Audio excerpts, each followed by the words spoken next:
All right, we have just a minute here before 11 o'clock. I am going to um, make sure that everybody is settled in here. We are streaming from this channel or I'm sorry, from this presentation onto YouTube. So that looks good and it's all set up. So I will let Dan take it away and get started. Thanks, Erin. I appreciate being here today. Thank you for having me. Thank you for allowing me to be a part of this great day. Thank you all for your attendance today. We didn't anticipate doing a summer institute like this, but this is really a spectacular event, and truth to the teamwork that goes into the work that we all do around PBIS and making sure that we're still providing this as a resource for our providers throughout the state. So thanks for being here. I appreciate the opportunity. And today I'm going to be talking about an initiative going on throughout the state of Minnesota and focusing on how we can look at making fair and effective school environments for American Indian students and the ways in which we can do that through PBIS. As we always do at MDE, we want to make sure we're recognizing our commitments to equity. And this is there's no more important time than the present to be acknowledging this. Today, we're going to be looking at prioritizing equity. We're going to be looking at ways in which we can prioritize American Indian students within our school systems and within our school climate, and looking at improving conditions for learning. I'm the presenter today, but by no means is this my work. This is a work of many different individuals, work that came and was implemented or initiated long before me.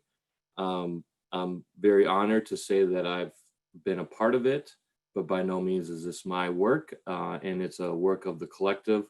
I believe I saw Govinda as one of the participants. Govinda is another significant portion, has a significant portion of work dedicated to this project, and you're going to see some of her work throughout the course of the presentation today. But today I will be presenting the information. My name is Dan Torres. I work at MDE, and I'm an alternative and preventative specialist at Minnesota Department of Education. Really what that means is I work on proactive preventative interventions, which one of them is PBIS. So I serve on the statewide leadership team for PBIS. Another program that I also work closely with is ADSIS, which is a state funding source for Tier 2 and Tier 3 interventions to be able to provide districts the financial support to implement Tier 2 and Tier 3 interventions for math, reading, and behavior within a MTSS and PBIS tiered framework. Prior to being at MDE, I worked primarily in two districts, St. Paul and North St. Paul, Maplewood, Oakdale, 622 district. Served in a variety of behavioral roles of, para support and check and connect. I've also taught special ed at the elementary level, and now looking to work on implementation of interventions at the statewide level. My educational background, I come to this role with a background in applied behavioral analysis. So really looking at these interventions through a behavioral lens and ways in which we can use the science of behavior to get better outcomes.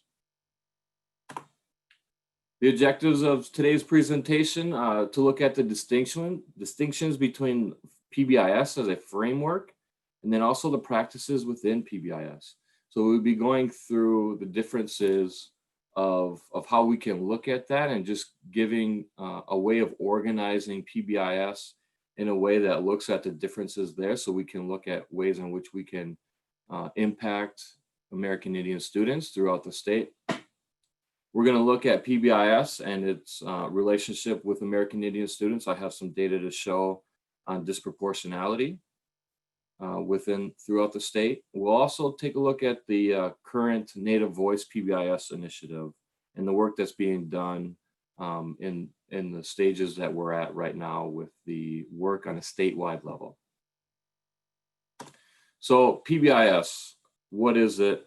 This isn't the point of the presentation.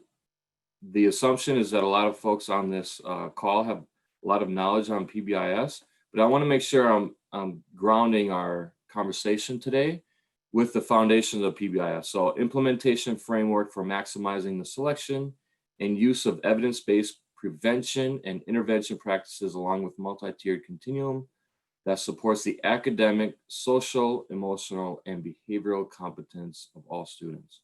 So looking at supporting the whole student, it's a framework.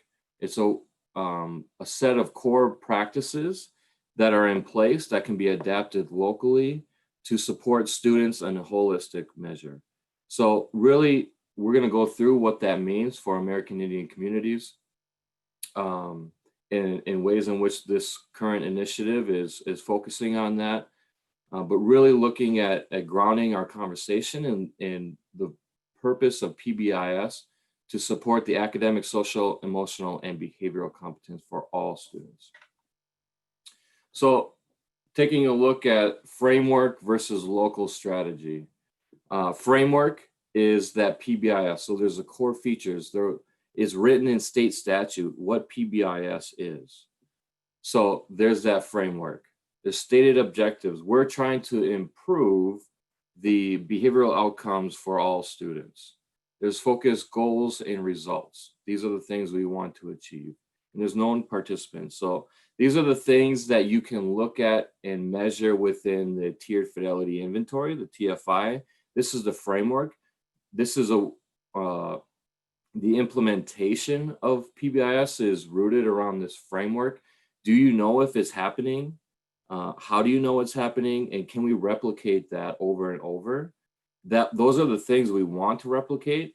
But as we know, each community is going to do things a little bit differently, and they're going to have different needs. So that's where we look at the local strategies. So the vision and the values of that community, the systems that are available. So do you have access to Swiss, or do you have a different data reporting system? So looking at different systems in different communities and how can you adapt that framework around it? What needs do you have in your community and what goals do you want to achieve? And then what specific interventions do you have implemented? Do you have access? And what interventions do you have the capacity in your local community to implement with a high level of fidelity? So as we take a look at the difference between framework and strategy, this is going to be a theme throughout the day, but I am a very athletic minded or sports minded person. So I want to give it an analogy of what that means. I always use sports analogies, and this analogy is rooted in a piece of history that is very connected with me. The person you see on the left there, that is, his name is Martin Wheelock, and that is my great-great-grandfather. He was a football player at the Carlisle Industrial School in Pennsylvania at the turn of the century. Carlisle was the flagship boarding school of all American Indian boarding schools. And there's a significant amount of trauma and generational trauma that exists to this day, exists within my family, that is rooted in the boarding school era. This is not something that just is talked about in the turn of the century. This is something that continued on and through my family, specifically to my grandmother, who I've spent a lot of time with in my life. So the analogy here is around football, okay? So Carlisle, boarding school, significant amount of trauma.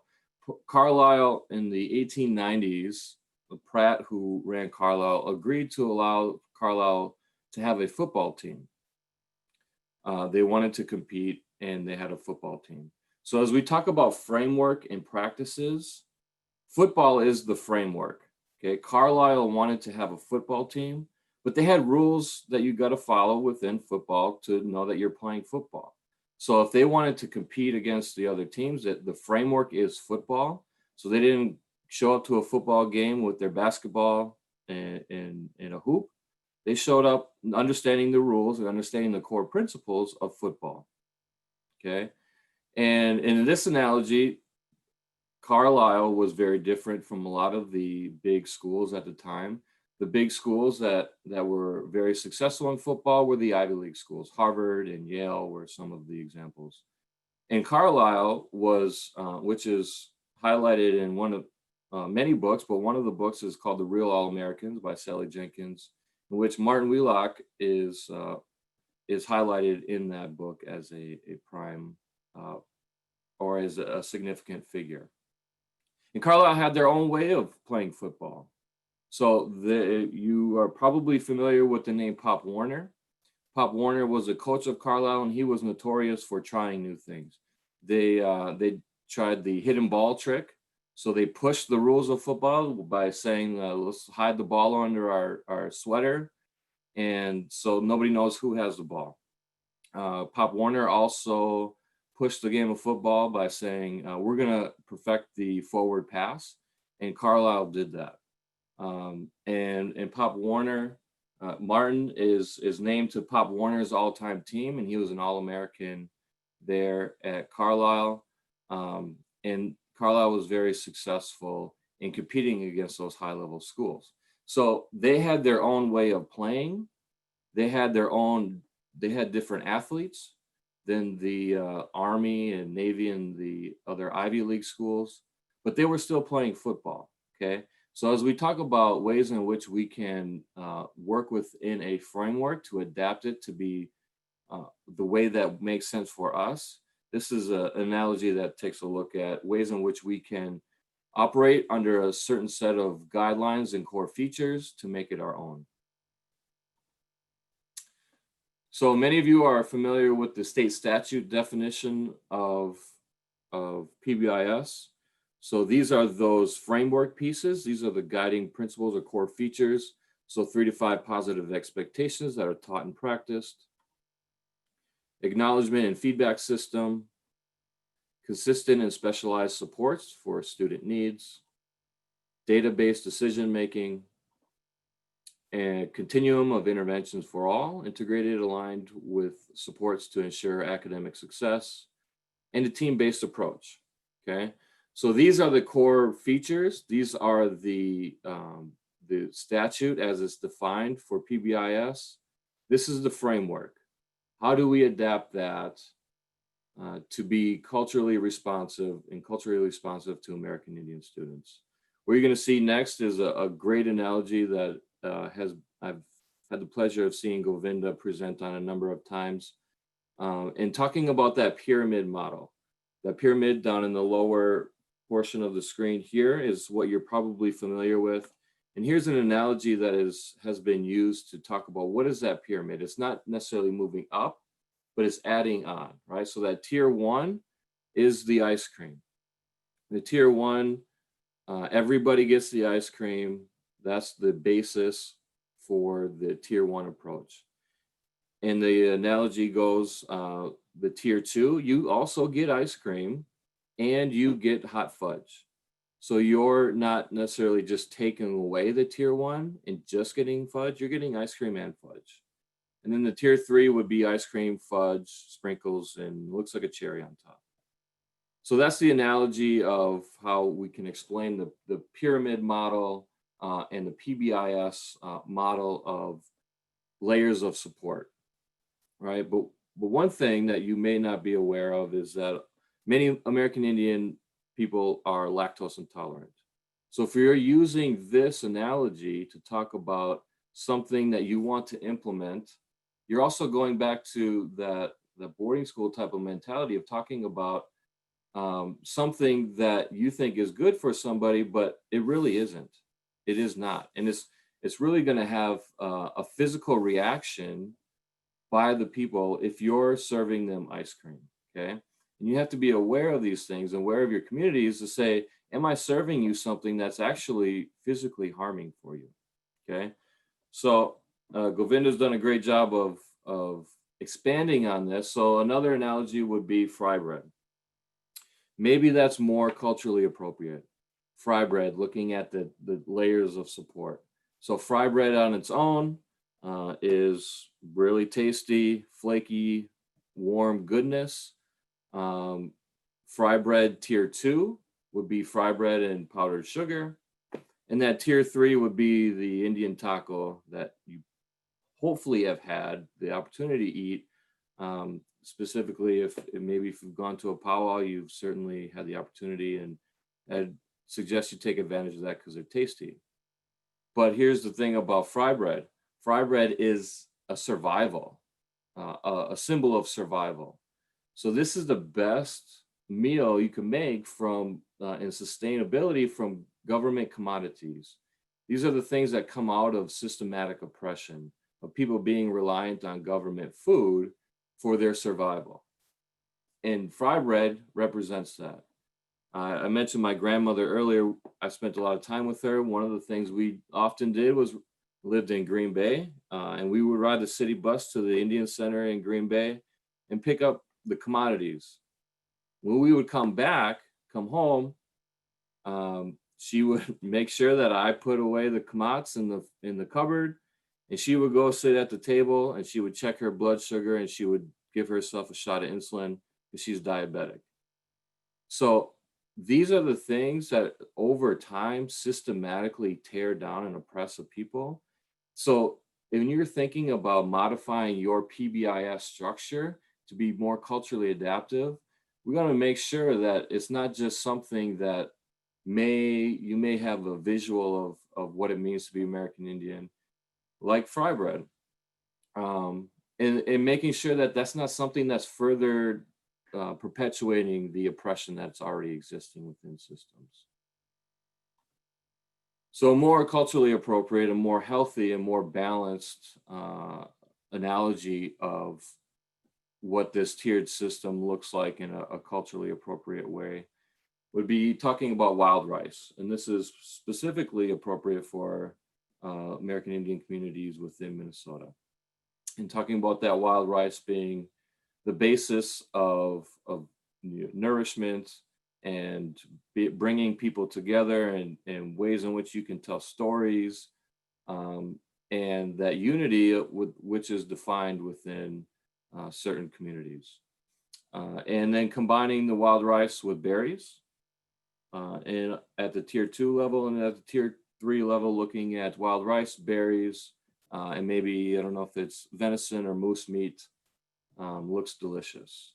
So that's a more culturally appropriate way that you're going to be able to nourish the students and nourish communities that you're dealing with and working alongside through this PBIS work. So where are we now? I'm going to give some statistics that are taken by Minnesota and MDE, and we're going to talk about disproportionality. So where are we now? I always like, and I mentioned my background in behavioral analysis, I always like to start with a baseline. Here we are. So significant disproportionality within special ed. This is, I'm going to make sure to be brief on this and not spend a lot of time, but because it can be complicated. But the higher level conversation around significant disproportionality is there's a statewide formula used to identify where we're seeing higher representation of specific demographics within special ed. So the information you're looking at here is run through that state formula, and the benchmark and the baseline of saying you are showing significant disproportionality really means you're 3 times or more likely to identify American Indian students as compared to other demographics for special ed. There are different categories within this. So there's 2 buckets I would put them in. One is labeling. So how are you labeling or identifying students? And then one of the other ones is in discipline rates. So we're looking at out of school suspensions, or qualification for higher level special ed settings. So the exclusionary practices. So this is data looking at 2018-2019 school year, which is the most recent information we have. And as you can see, there are 8 districts that showed a overrepresentation or significant disproportionality for American Indian students for specific learning disabilities. There's 7 for students with disabilities overall. There's 6 districts identified for overrepresentation of American Indian students for EBD, 5 for total disciplinary actions, 3 for OHD, and so on. So you can see the biggest amount of significant disproportionality or overrepresentation of American Indian students in special ed is 1 SLD, 2 students with disability, 3 EBD. And these can fluctuate from year to year. EBD, emotional behavior disorders, has been the number 1 category in which districts have been cited for having significant disproportionality. But sometimes that fluctuates. We're seeing a little bit of a surge in SLD rates. Okay, so I wanted to know, what does this mean for in some of my other work in PBIS? So I took a look at the top 20 school districts serving American Indian students and who was trained in PBIS and what does that mean for significant disproportionality. And this is a breakdown of the quadrant sort that I did for those 2 axes on those 2 continuums. So as you can see on the left-hand side, that's showing disproportionality. So are they not showing it? And yes, they are showing disproportionality for those factors that we just highlighted.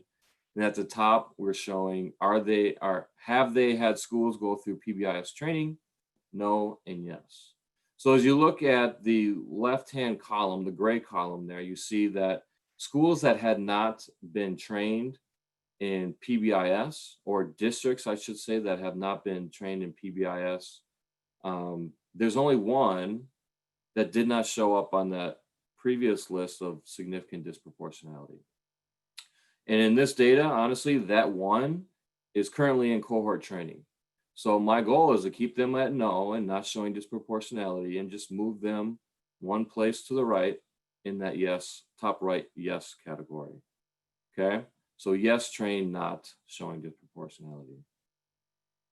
So as you can see on the inverse is showing up on that right-hand column. So there's 14 districts that have had schools go through statewide PBIS cohort training.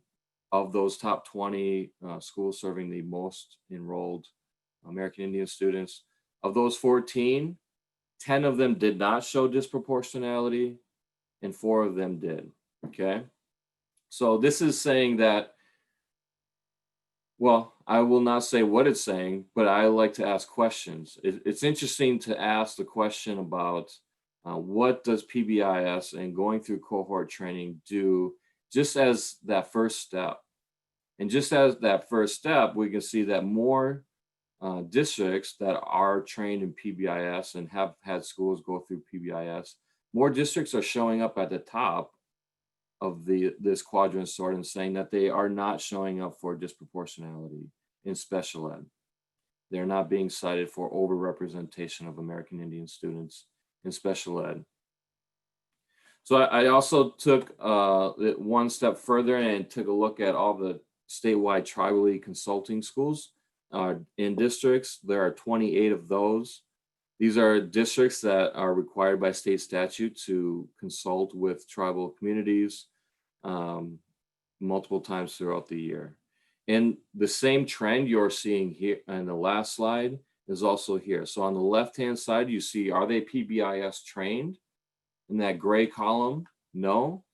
So if they're not trained, more of them are showing up for having disproportionality.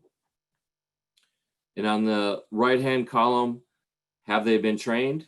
Yes. more of them are showing up for not showing disproportionality. I am not suggesting that PBIS is the answer for significant disproportionality for American Indian students. I'm simply providing some data to start asking some questions about where can we start? You know, if this data is showing that there's more districts showing up for disproportionality when they're not trained, maybe that first step is to have some schools go through that cohort training. And looking at that right-hand column, 14 and 7, saying, you know, it's still not an end-all be-all. This is not something we're saying is an answer or a fix. So what do we got to do to further develop that work within PBIS to make sure that those 7 move up to that top right column or quadrant? How do we do that? How do we make sure that those districts and schools that are going through PBIS training are doing that in a really culturally appropriate and sensitive way? Okay, so that we can take this as an approach, an implementation approach of getting trained and then improving the training, improving the implementation of PBIS to do what it says that it does, to serve that holistic child for all students. So that's where we're at. That's the baseline of where we're at.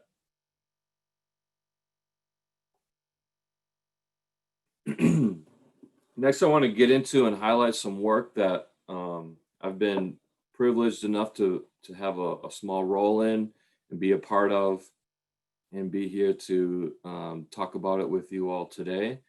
So the native voice for PBIS, and I'm going to first start with highlighting the initial work. The initial work started with a meeting at Fond du Lac Tribal and Community College, 4/25/2019. And on this date, individuals, as you see in that picture there, came together to discuss many things. These are the individuals that took part in that day meeting and where they came from or which communities in which they work. And really the focus of that meeting was to talk about these things here on this slide. So the vision how things would look in 2027 if positive behavior supports were in place for American Indian students. So we did a number of activities in order to bring out individual responses, some small group work to find consensus on what are some of the most important things. We did content analysis to cluster small groups and responses into the 4 themes, of which some of them we'll be talking about today. There's a presentation on PBIS by some of the statewide leaders of the implementation team from Minnesota, MDE. Discussion about implementing PBIS with a native voice, blending 2 sets of PBIS components to the 4 themes. So looking at components of their definition and statute, and then 5 core components of culturally responsiveness definition from the PBIS field guide. And we'll talk a little bit about the field guide as we go on. And then questions to address what's needed to strengthen the vision. So these are the parameters in which the discussions and conversation went along that day, but really it was minded people coming and bringing their perspective to the table and having some tough conversations. There were many conversations that needed to go back and forth. They needed to be revisited. They needed to be explained in different ways. And there wasn't always a true answer in the end. Okay, but the work of that day was to make sure that we're bringing our best selves there. We're bringing our information. We're bringing our background and knowledge to the table to discuss these things of how we can better implement these strategies in which can impact the climate and culture of a school, and looking at that through the PBIS lens. One of the outcomes of that day was this visual here, which really took a look at the information that was discussed in that day And I really want to make sure to highlight the center of that circle. And this was key to the discussion that day, was making sure that everything that we're doing for the love of the people. So how are we doing this for the individuals that are within this system? And how are we doing this for the individuals as American Indian people within this system? And we have love for those people no matter what they're doing, no matter what behavior they may be displaying. We're still approaching it with a love for the people. And we'll always approach it that way, because there may be some things we may not like that a person has done, but we will always go back and we will always approach it with that centered approach of love for the people.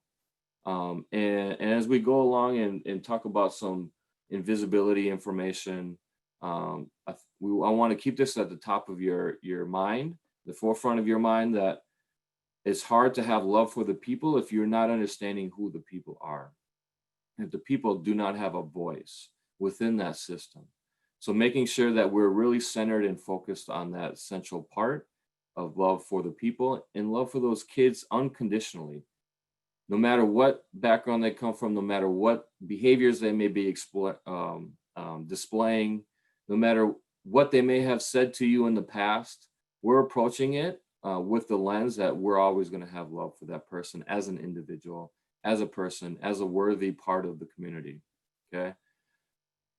Some other items that we'll go through here in the next few slides is talking about holistic child-centered, this idea of information for change, honoring individuality, honoring strengths, and cultural inclusive, being culturally inclusive. So holistic child-centered. This is some phrasing and some words that came out of that initial meeting back in 2019 in Fond du Lac, talking about having a holistic child-centered approach. And the quote there on the left, that's exactly taken from the slide earlier in my presentation here today. It talked about intervention practices along a multi-tiered continuum that supports the academic, social, emotional, and behavioral competence for all students. So that's talking about this balance. It's talking about this holistic child-centered, teaching the whole child, not just one component of the child, but the whole child. And the group talked about that in these 4 different domains, and having balance within these different domains of mental, spiritual, intellectual, and physical. So how do we put the child at the center of that? Or how do we design our systems to support the implementation of practices that are going to serve that and promote that and teach that? We're talking about PBIS as a framework to teach and reinforce behaviors we want to see, academic behaviors we want to see, other behaviors we want to see on the playground, in the gym, during school assemblies, in the cafeteria. What behaviors do you want to see for someone's physical health and their spiritual health? How are we teaching and reinforcing those things? So this is the work of that day in Fond du Lac, but it's the PBIS has been talking about these things, and I want to make sure to bring out the voices of the individuals of that day to say that we need to make sure we're talking about balance, and we're talking about really doing these things that we say we want to do. How do we balance all of these four dimensions of our whole selves so that we feel safe, we have a sense of belonging, and we're feeling honored? As I mentioned earlier, I also serve on the state ADSIS team, which is a funding source to promote Tier 2 and Tier 3 reading, math, and behavior interventions. And the next few slides, I'm going to show some data on ADSIS and the way in which we're implementing those interventions for reading, math, and behavior, and keeping at the forefront of your mind that conversation about balance. How are we valuing our time? How are we valuing our resources to be able to promote the balance of mental, spiritual, intellectual, and physical teaching and reinforcing so that we can support the whole child? So this is a breakdown of ADSIS interventions. ADSIS serves 192 districts throughout the state of Minnesota. So it's an expansive model of funding to support tier 2 and tier 3 interventions for students who may otherwise qualify for special ed if those interventions were not in place. So this is analysis done by an outside organization to break down our numbers and implementation. They're called the Improve Group. And this data analysis on this slide shows the location. Where are we doing the interventions for math, reading, and behavior? So this is a breakdown of the different areas in which people are reporting that they're doing these different interventions. So do they have a specialized intervention room for their services? That's equal across the board for reading, math, and behavior. One of the questions I have is, what do those specific intervention rooms look like? Do the behavior rooms look like classrooms in which we're teaching math and reading? And you can see, so the location, there's not a ton of a discrepancy where it looks as though there's a value on space within a school, which we all know is a very valuable resource within the school is space. So it looks as though that balance of intellectual and social emotional and other areas are being supported within this funding source of ADSIS, within the interventions that people are implementing.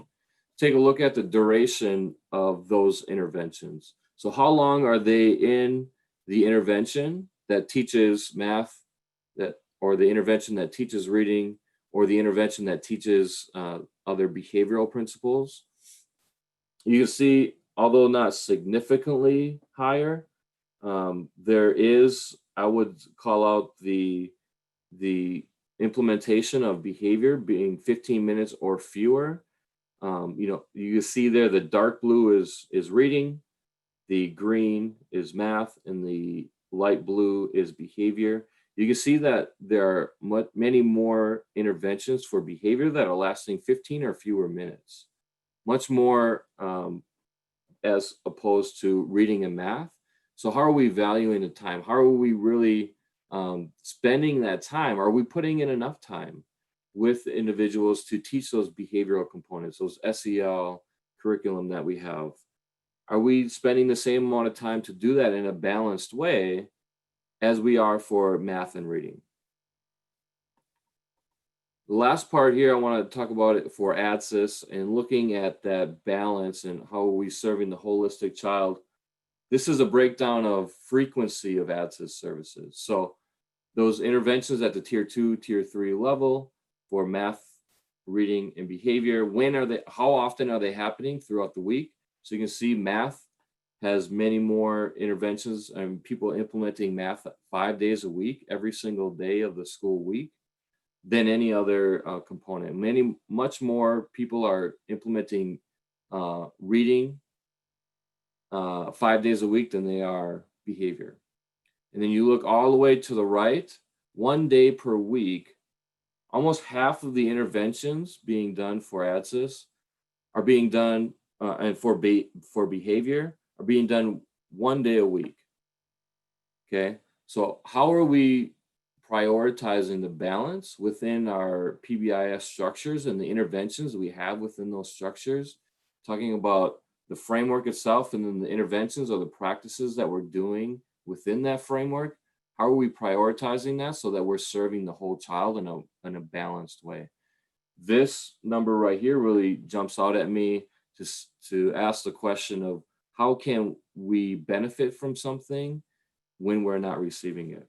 Okay, so these numbers here say that we're not implementing with the same amount of fidelity for frequency for behavior as we are for other academic areas.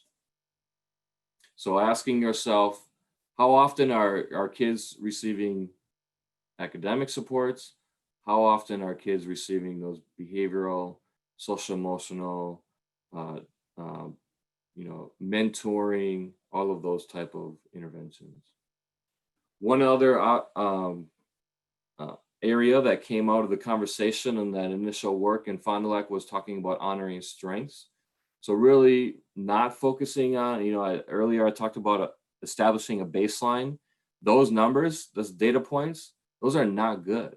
And the group in Fond du Lac really wanted to talk about honoring strengths. How do we honor the strengths? How do we build on that? So the power of positive feedback and acknowledgement, this is a core component. This is one of those core features of PBIS. We have the positive, we define what that looks like, and we have a system in place to acknowledge it and reward it.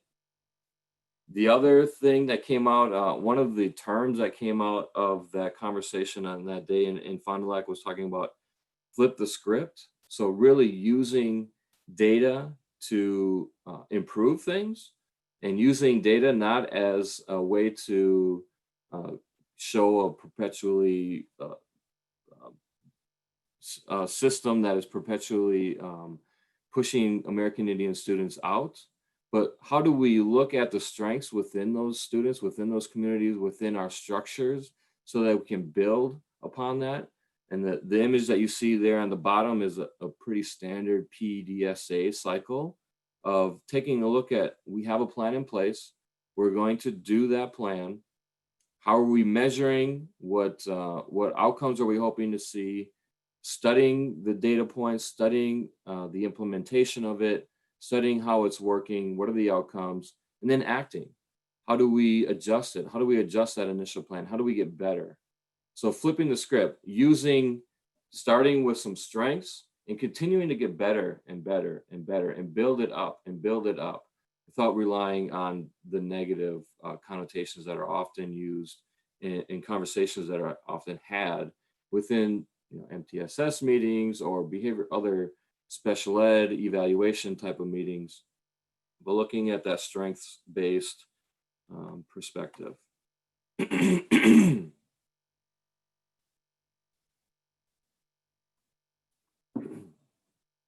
Another component that came out of the work done on that day was talking about honoring individuality and culture and being culturally inclusive.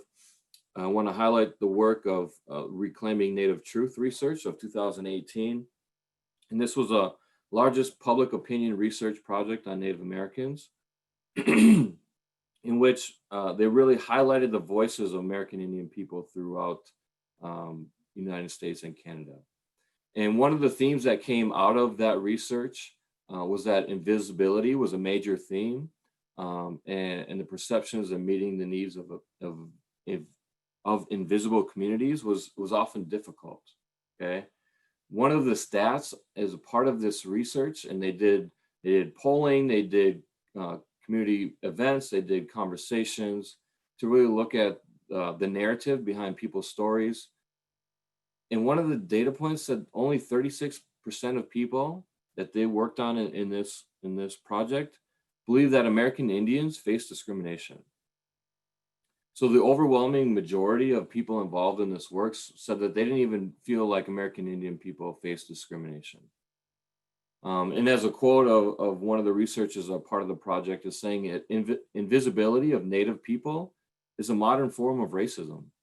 If you don't have to acknowledge that people exist, then you can be treated however you want, or you can treat them however you want. So this really important work highlights where we're at with the society these days.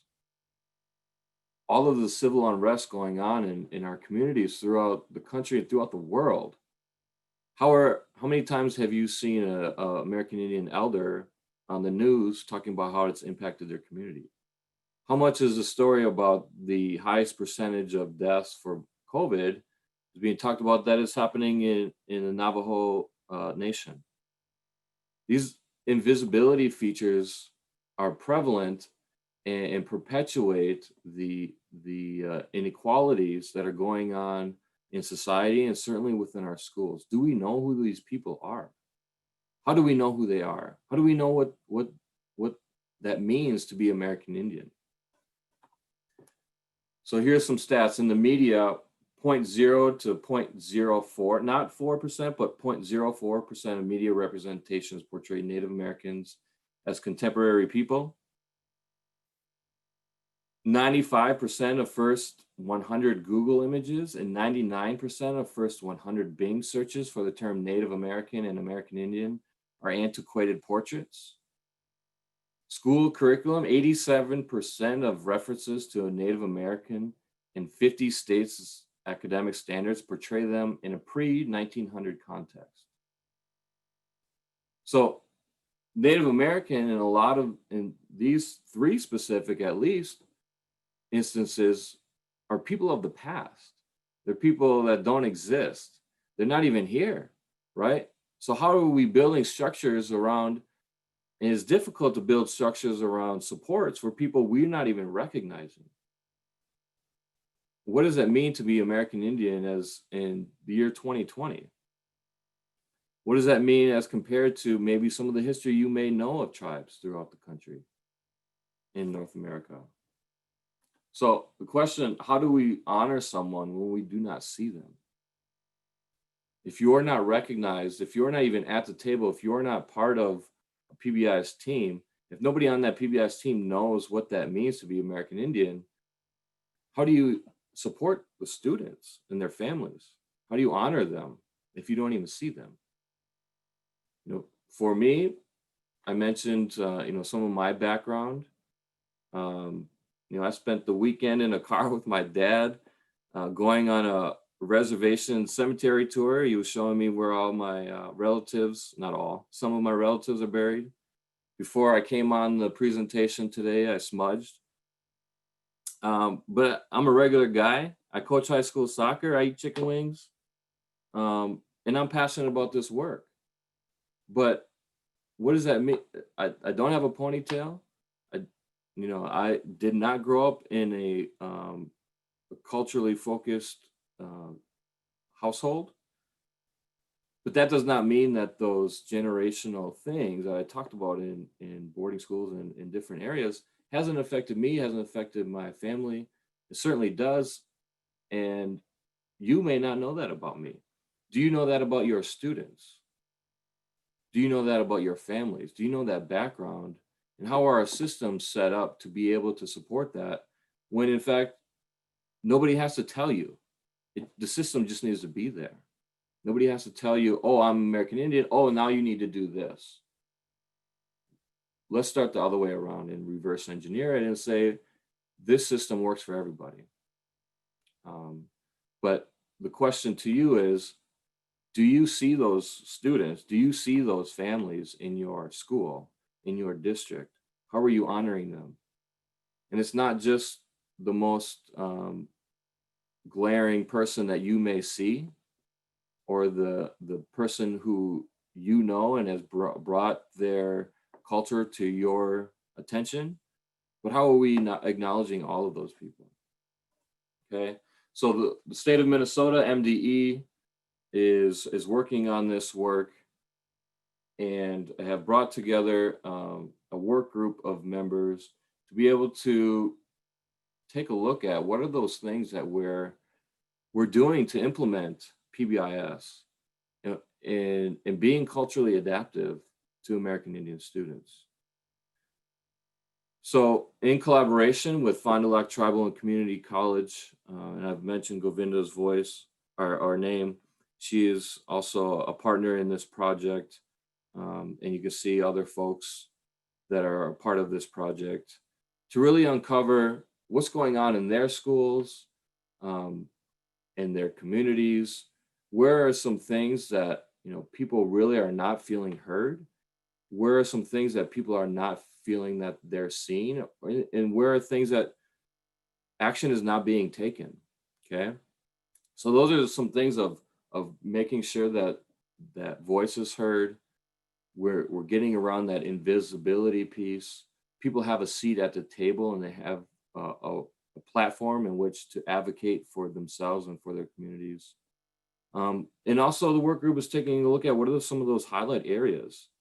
You're seeing a lot of folks here on this page that work in PBIS districts and know the framework, and have success, real success stories about what's going well, right? How do we look at that? How do we build that and how do we replicate that throughout the state? So examining PBIS from a Native perspective, if the major components of PBIS are positively stated behavioral expectations, system for positive feedback and acknowledgement, support system for students who do not display behaviors, database decision-making, supporting academic and behavioral success, and using a team-based approach. How can we implement that in Native ways, in American Indian ways, and in culturally appropriate for American Indian students? So we talked about the framework, and we talked about the practices and the local practices that may be able to implement. As I mentioned, this is a very early on in the work that MDE is exploring here, along with work through Fond du Lac Tribal and Community College and other partners from districts throughout the state. This is a very exploratory stage that we're in right now, and looking to uncover how we do this in different ways. So one way is looking at how do we push that framework. And what you see on the screen here is the culturally responsive field guide and the resources for trainers and coaches. This really looks at that TFI model of how are we making sure that we're showing cultural responsiveness within a school-wide PBIS framework. And then how are we dedicating ourselves to the principles of change for school cultures and systems to enhance educational equity. And the core components of the responsiveness of the field guide, taking a look at identity, taking a look at voice, supportive environments, situational appropriateness, and data for equity. So this is a resource that you have for yourself to take a look. You're doing a TFI. How does your district, how does your school work look in accordance with the culturally responsive field guide? Okay, so there's components within there that you can take a look at in identifying the communities that exist within your school and looking to build those components up. Where are those bright spots that we can continue to build and make stronger and implement it in bigger ways, maybe at other schools in your district, looking at how can your district be a success story for spreading the ways in which you've made those impacts on different districts around your area. So this is one resource that you can take a look at for yourself. This is one resource that the work group is starting to uncover and take a look at and decide how are the districts represented there, showing up according to this culturally responsive field guide. Another area in which we're often taking a look at it and taking a look at uncovering is that practices part. So you have the framework, and what interventions are you implementing within that practice? Okay, this is a picture of me. I told you I taught in the past. So this is me and some of my students doing every single day. We had a closing circle. Okay, so we had an opportunity. Not all these students are American Indian. Some of them are.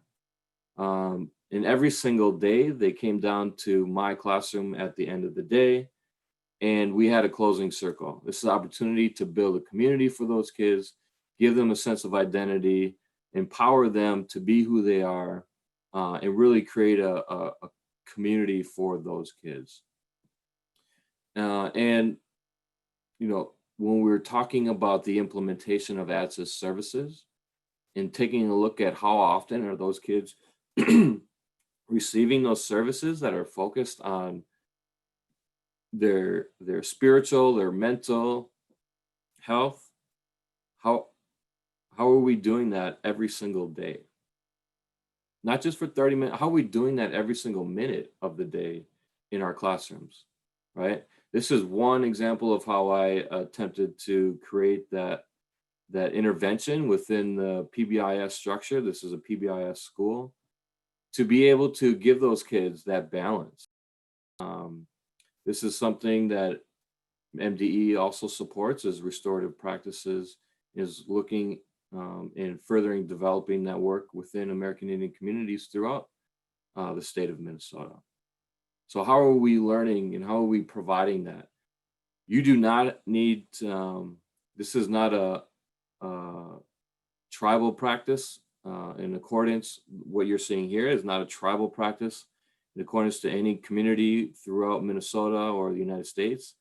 This is simply like PBIS, a framework. This is a discussion protocol in my mind, this closing circle of being able to validate and teach those expectations that we are looking to see, to focus on our community values and to build that community of students so that they have a well-rounded education within our PBIS structure.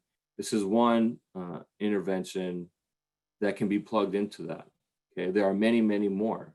There are different ways in which we can talk about how beading can serve that role, how drum groups can serve that role. And doing that in a way that is appropriate and making sure that you have somebody there to do that in a culturally appropriate way, and honor the work that is being done. And also, how are we doing that with the frequency and duration that's going to make it meaningful and impactful within our PBIS framework? So this work group that I've been discussing is taking a look at different components of the framework and different components of specific interventions that can be done. And really looking at, and I know the phrasing of using evidence-based practices within that tiered structure is often a sticking point. And this group is taking a look at how can we use the practices that have been passed down from generation to generation as those evidence-based. Somebody may not have done the research within and published a paper on it, but the communities have done their research and they've validated that these things work. And how do we do that within that framework with the frequency and duration and the quality that's necessary in order to get those results we're looking for. So really bringing it back to that continuous improvement model. How are we looking at implementing those practices, planning, doing, studying, and acting on those culturally appropriate practices, and creating a more full bag of interventions that can be used and accessed within our framework that we're talking about, which is PBIS. So these are some of the things that are being discussed within the project. These are some of the things, and these are the foundations of this work, and reiterating that this is just exploratory stages, and we're looking at continuing to develop this work as we go, and making sure that it's always focused on the better outcomes of American Indian communities, students, and families throughout the state of Minnesota. So thank you for your time. Here's the objectives once again. Hopefully you caught those themes throughout today's presentation. Here is my contact information. You are certainly welcome to reach out to me at any time.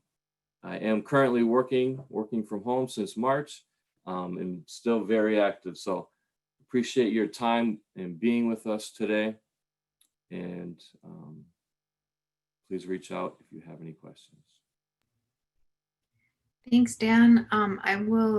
There's just a minute or two left if anybody has any questions for Dan. But I'll just really quickly let everybody know for tomorrow. Again, we'll be sending a link to evaluations for each session tomorrow, and with those evaluations you'll be able to get CEUs for everything. Just want to make sure you guys know that. We will come back together at 9 o'clock tomorrow morning and have a little bit of information before we get our day started. So I will be quiet, and if there's any questions for Dan, now is the time. You can either put them in the chat, or if you want to unmute and ask a question, you're welcome to do that as well.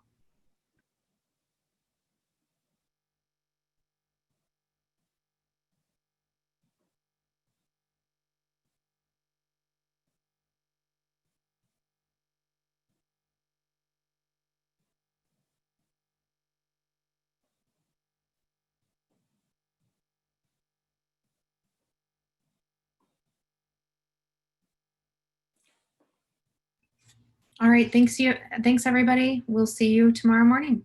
Thanks, Dan.